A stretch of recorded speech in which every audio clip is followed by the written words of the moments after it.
Hola amigos, bienvenidos a una nueva edición de nuestra serie La Gran Revelación. El tema de hoy lleva por título Pero hay un Dios en los cielos. Recordábamos que Nabucodonosor había desafiado a Dios, llevando los utensilios del templo de Dios al templo de su Dios. Esto trajo consecuencias terribles, no solamente para Babilonia, sino para todas aquellas culturas que siguieron el fundamento de la tradición babilónica que se sustenta en el poder del hombre por encima del poder de Dios. O se sustenta en el poder del hombre en vez del poder de Dios. La revelación de lo que ha de ocurrir en el futuro solamente es algo que le pertenece como patrimonio al Dios creador. Porque solamente el creador del universo es el que conoce con precisión lo que ha de ocurrir en el futuro, porque el futuro solo le pertenece a Dios y a nadie más. La cuestión es que la revelación de aquel sueño de Nabucodonosor que se nos presenta en el relato bíblico de Daniel 2 podía solo ser realizada por alguien que tuviera el Espíritu de Dios en él. Aquel hombre fue Daniel, un muchacho joven. Un joven al que el rey le pregunta: ¿y tú puedes revelarme el sueño? Me hace pensar que aquella pregunta era una pregunta incrédula. Un rey que le pregunta a un muchacho joven cuando sus sabios, sus astrólogos, sus adivinos no habían sido capaces de revelar nada. Y ahora un joven exiliado de Judá va a ser quien le pueda revelar el sueño. Hay cierta incredulidad en el corazón de aquel rey.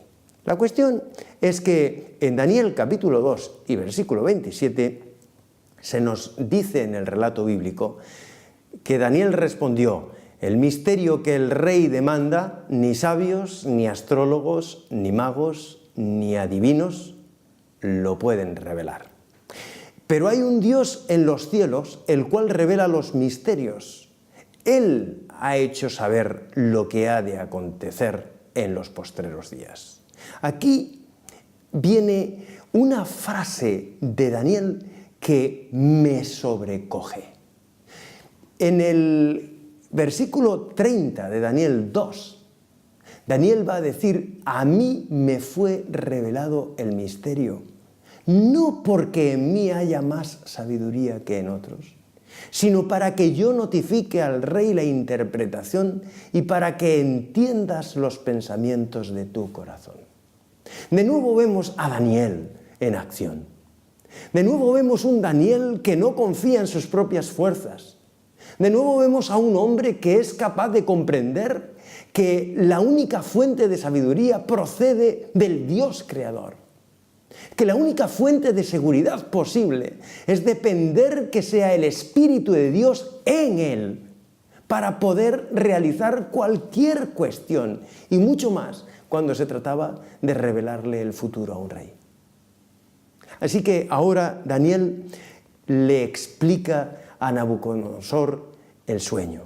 Y le dice: tú viste una estatua majestuosa. Esa estatua era enorme y muy brillante. Estaba de pie ante ti y su aspecto era terrible. Y comienza a describirle la estatua. Y en esa descripción le presenta que había visto una cabeza de oro. Y le dice: la cabeza de esa estatua era de oro fino. El pecho y sus brazos eran de plata. Su vientre y sus muslos de bronce. Sus piernas de hierro. Y sus pies en parte de hierro y en parte de arcilla.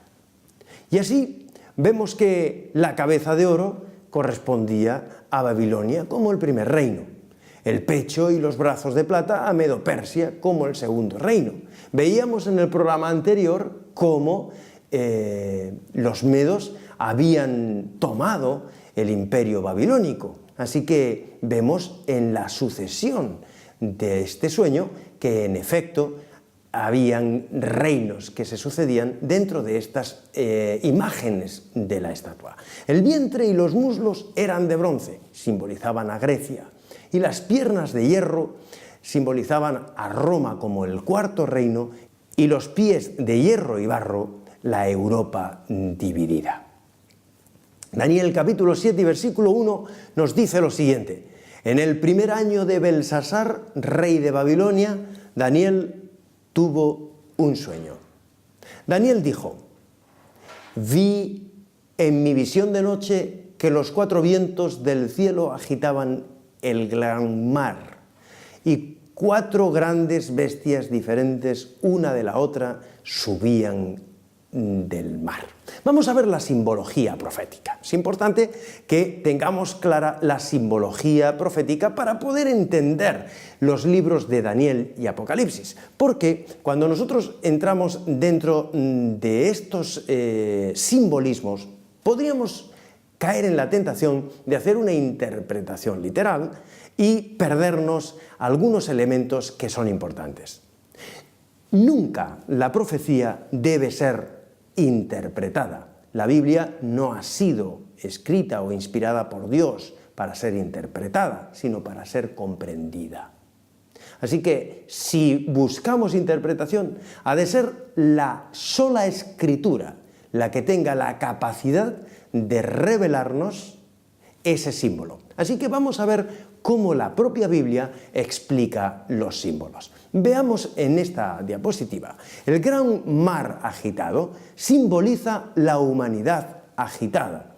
Los vientos simbolizan las guerras. Las bestias, las cabezas y los cuernos simbolizan los reinos. Y todo esto lo vamos a tener que encontrar en el propio relato bíblico. Daniel 7, versículos 17 y 18, nos dice lo siguiente: estas cuatro grandes bestias son cuatro reyes que se levantarán en la tierra.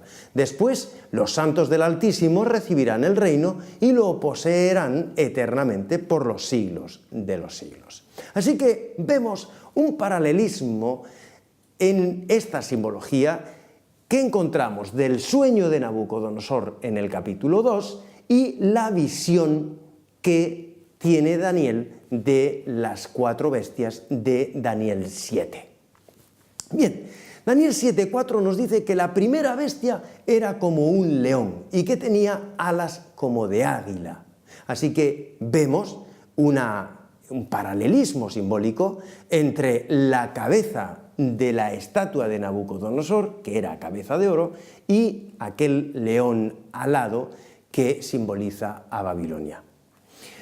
Daniel 7, versículo 5 dice que la segunda bestia era semejante a un oso. Se puso más alta de un lado, tenía en su boca 3 costillas entre sus dientes. De nuevo un paralelismo simbólico. Vemos el pecho y los brazos de plata que se corresponden con ese oso que se alza más de un lado que de otro y que tiene 3 costillas en su boca. En Daniel capítulo 7 y versículo 6 nos dice: seguí mirando y vi otra bestia semejante a un leopardo, con 4 alas de ave en su espalda.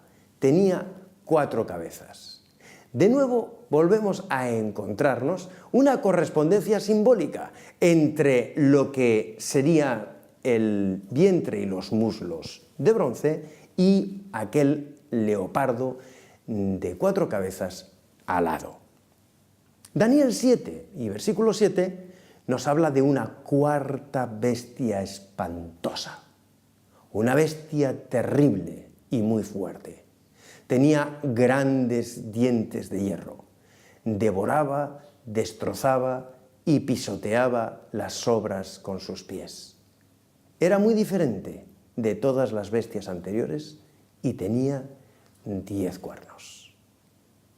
Bien, nos encontramos la correspondencia simbólica de la estatua de Daniel 2, en ese sueño que tiene Nabucodonosor, piernas de hierro, en contraste con una bestia terrible que también tenía dientes de hierro. Daniel capítulo 7 y versículo 8 continúa diciendo: mientras yo contemplaba los cuernos, vi que otro cuerno pequeño subió de entre ellos, y delante de él fueron arrancados 3 de los primeros cuernos. Este cuerno tenía ojos como ojos de hombre y una boca que hablaba con gran arrogancia. Veamos las características principales de este cuerno pequeño. Primero, nos habla de que se levantó entre los 10 cuernos, es decir, proviene del cuarto reino. Proviene después del fraccionamiento de Roma y desplaza a los 3 primeros cuernos, por lo que tiene una gran facilidad para guerrear. Pero además nos dice que tenía ojos como los de un hombre, es decir, símbolo de sabiduría y de inteligencia. Si nosotros vamos al capítulo 2 de Daniel, al versículo 44, mientras Daniel le está interpretando el sueño al rey Nabucodonosor, nos encontramos con una declaración de Daniel. Dice: en los días de estos reyes, el Dios del cielo levantará un reino que nunca jamás será destruido, ni será entregado a otro pueblo. Desmenuzará y consumirá a todos aquellos reinos, y él permanecerá para siempre. Daniel 7, versículo 9, nos dice lo siguiente: mientras yo miraba, fueron puestos tronos, y un anciano de muchos días se sentó. Su vestido era blanco como la nieve, y el cabello de su cabeza como lana pura. Su trono llama de fuego, y sus ruedas como fuego ardiente.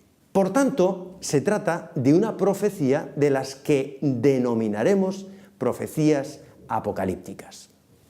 No se produce un solo evento o un juicio, sino se trata de toda una secuencia total de acontecimientos que comienzan en los mismos días de Daniel, se extienden sin interrupción hasta el establecimiento del reino de gloria que establece nuestro Dios creador.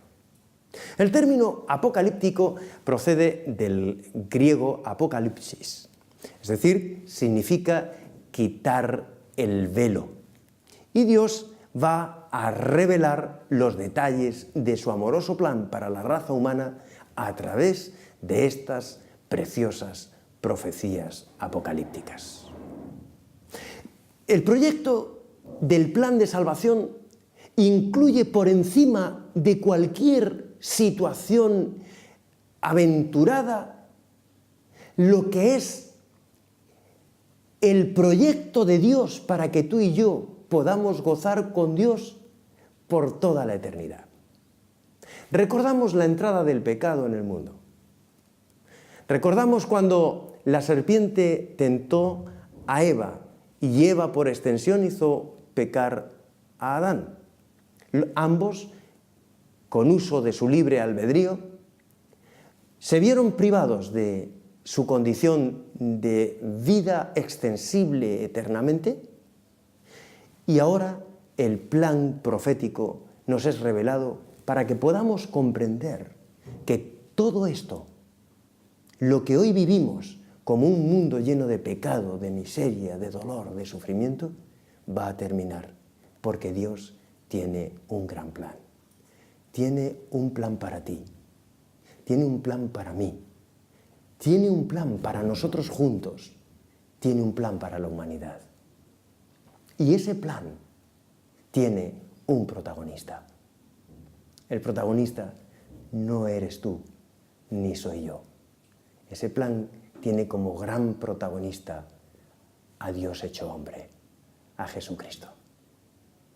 Es centrando nuestros ojos en Jesús, en nuestra visión profética, en nuestro recorrido, en nuestro estudio, que podremos descubrir realmente cuál es la belleza del futuro que nos espera.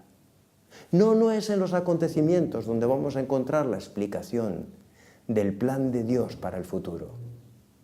Es en el verdadero artífice del plan de salvación, donde tú y yo podemos encontrar descanso para nuestras almas.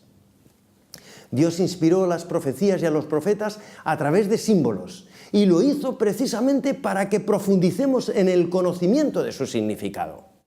Es verdad que Dios podría haberlo puesto clarito, para que simplemente en una lectura rápida y superficial pudiéramos entender cuál es su plan.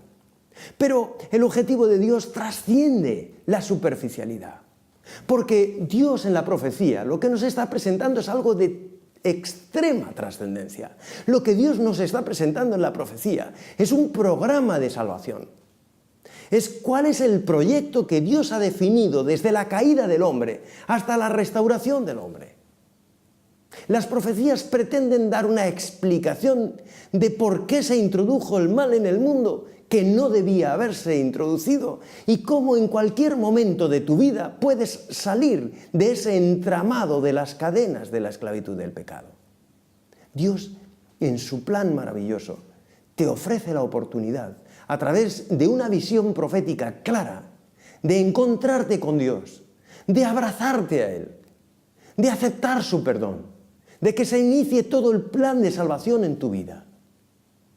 Dios sabe que en algún momento de la historia tú vas a irrumpir. Dios sabía que tú y yo íbamos a pertenecer al siglo XXI y preparó todo su plan profético, sabiendo que tú y yo hoy íbamos a abrir la palabra de Dios e íbamos a estudiar su profecía. Tú y yo hoy podemos entender la profecía. Pero ¿qué pasó con aquellos hombres de principios de siglo? ¿O qué pasó con aquellos hombres del siglo XII, o del siglo XVI, o del siglo de las luces? ¿Cómo podría interpretar cualquier criatura nacida a lo largo de la historia de la humanidad las profecías y entenderlas en su justo plano? ¿Mirando los acontecimientos? No. La única opción posible para poder entender con claridad y con precisión la profecía es tener como punto central del plan de Dios no los acontecimientos o los reinos, sino el reino de Dios establecido en cualquiera de los momentos, pero no solamente a nivel histórico, sino el reino de Dios establecido en tu vida, en tu corazón. Cristo entronizado dentro de ti. El Espíritu de Dios en nosotros. La Biblia presenta una escatología cristológica. El estudio de los acontecimientos finales debe centrar nuestra atención en el verdadero protagonista de la historia, que es Cristo. Él es el centro de la Biblia.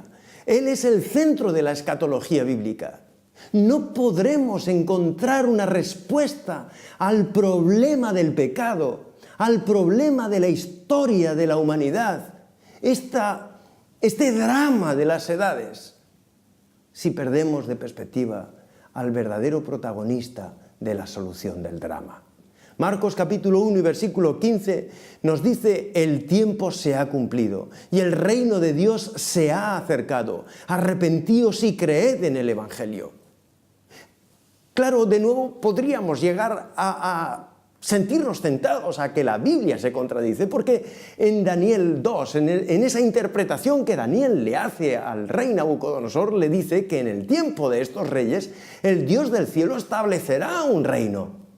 Y ahora Jesús dice: el reino ya está entre vosotros. No, la Biblia no se contradice. La cuestión es que Dios establecerá de forma gloriosa su reino de forma definitiva al fin del tiempo, cuando los justos sean redimidos y entren por las puertas de la ciudad santa. Pero en el camino, tu corazón va a ser el trono también de Dios. Dios va a morar en tu corazón. Dios va a ser el que controle, el que dirija tu voluntad, si tú así lo deseas, porque va a respetar tu libre albedrío. Y en ese respeto del libre albedrío, cuando des entrada al poder del Espíritu Santo actuando dentro de ti, se producirán cosas maravillosas que te darán el poder del Rey de Reyes y Señor de Señores, gobernando tu vida, gobernando las intenciones de tu corazón y haciendo de ti una criatura que obedece al Dios Creador por consecuencia y no por condición.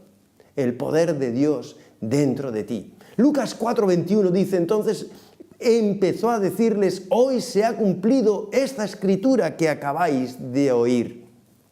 Pero si yo por el Espíritu de Dios echo fuera a los demonios, ciertamente ha llegado a vosotros el reino de Dios. Si realmente tu vida se transforma en una vida poderosa, una vida que refleja el Espíritu de Dios, el reino de los cielos ya se ha establecido en tu corazón, en el plano, en la dimensión de la gracia. El reino de Dios ya está entre nosotros. No solo se trata de algo que tenemos que esperar, es una realidad presente, es una verdad presente también para tu vida. Solamente tienes que aceptar que Cristo sea el presidente, el Rey de Reyes, el que gobierne tu corazón. ¿Sabes? En todo corazón hay una cruz y un trono. Cuando Cristo está en la cruz, el hombre está en el trono. Pero no te olvides que si Cristo está en el trono de tu corazón, tú serás el que esté en la cruz. Es por esta razón que en Lucas 17:21 Jesús nos dice con claridad, he aquí el reino de Dios está entre vosotros. La experiencia de una humanidad unida por el Espíritu de Dios solamente podría darse desde la perspectiva que todo hombre, toda mujer aceptara que el gobierno de su vida esté bajo el control del Espíritu Santo y no bajo el gobierno propio. Satanás lo sabía muy bien y por esto tentó a Eva. Lo peor es que nos tienta a cada uno de nosotros cada mañana. Cuando al despertar volvemos a ver la vida, la luz, y decimos, hoy haré, hoy yo, mi vida. Nosotros formamos parte del plan de Dios. No es Dios quien forma parte de nuestro plan. Suena bien decir que Dios está en mis planes. Suena bien decir que no haré esto o lo otro si Dios no lo aprueba, pero yo soy el que está al control. Suena bien, pero no es bíblico. Dios tiene un plan. La pregunta para ti, para mí, es si realmente nosotros hemos aceptado que estamos dentro del gran plan de Dios. Jesús le dijo, tú lo has dicho, y además os digo que desde ahora veréis al Hijo del Hombre sentado a la diestra del poder de Dios y viniendo en las nubes del cielo. Es decir, no solamente estamos planteando la evidencia de que Cristo vive hoy en tu vida, puede vivir hoy en tu vida, puede vivir mañana en tu vida, sino que además hay una realidad trascendente. Dios cambiará de forma definitiva este mundo de pecado y hará de tu vida una realidad completamente diferente. Juan tiene la visión del trono de Dios. El trono de Dios, mis queridos amigos, es un trono de gracia, es un trono de amor, es un trono de misericordia. Y nosotros podemos acercarnos confiadamente a ese trono de gracia, tal como estamos, tal como se encuentra tu vida. Es hoy, es ahora, es en este momento. No hay que esperar a mañana, que tú puedes decirle, Señor, yo quiero que tú seas el Rey de mi corazón, que tú gobiernes mis pensamientos, que tú cambies todo aquello que tiene que ser cambiado, porque yo no puedo. cuando decidas que esa experiencia se produzca en tu vida, descubrirás el poder.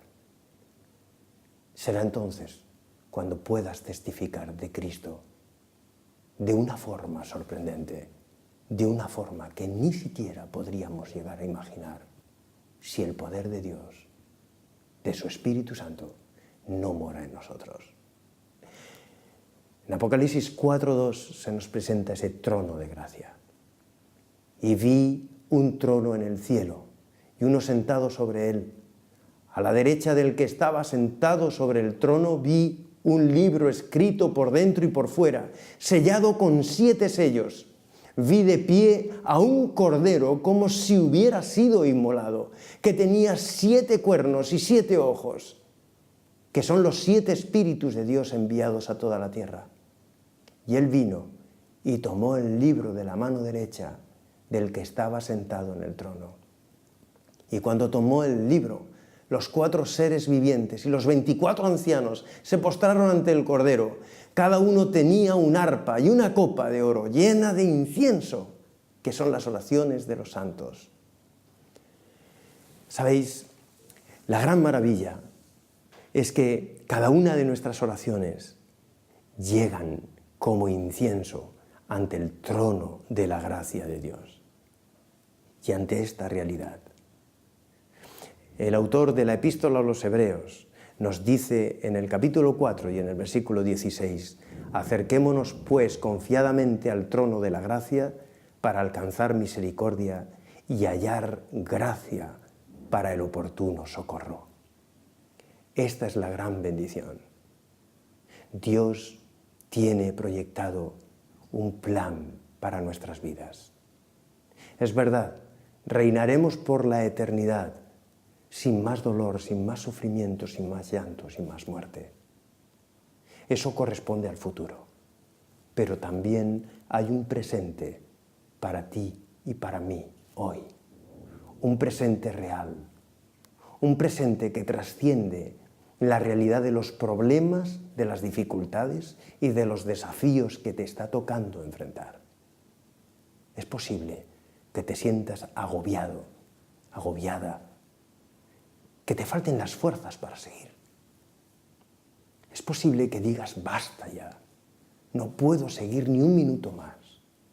Bueno, esta es tu gran oportunidad, porque cuando el hombre ya no puede más, cuando el hombre está dispuesto a rendirse, cuando el hombre está dispuesto a morir, es justo entonces cuando Dios puede intervenir con poder. Es hoy, no mañana. Es hoy, es ahora, no después, que tienes la oportunidad de cerrar tus ojos, de imaginar a Jesús en el santuario celestial, en su trono, con su sangre, como el Cordero de Dios que quita el pecado del mundo, con ese rollo de 7 sellos, con su sacrificio aceptado por Dios Padre, que tú puedes llegar, haya sido lo que haya sido tu vida hasta aquí, y decirle: Señor, yo quiero que tú hoy tomes mi corazón, seas el rey de mi vida y la gobiernes. Que Dios nos bendiga. Nos vemos el próximo día.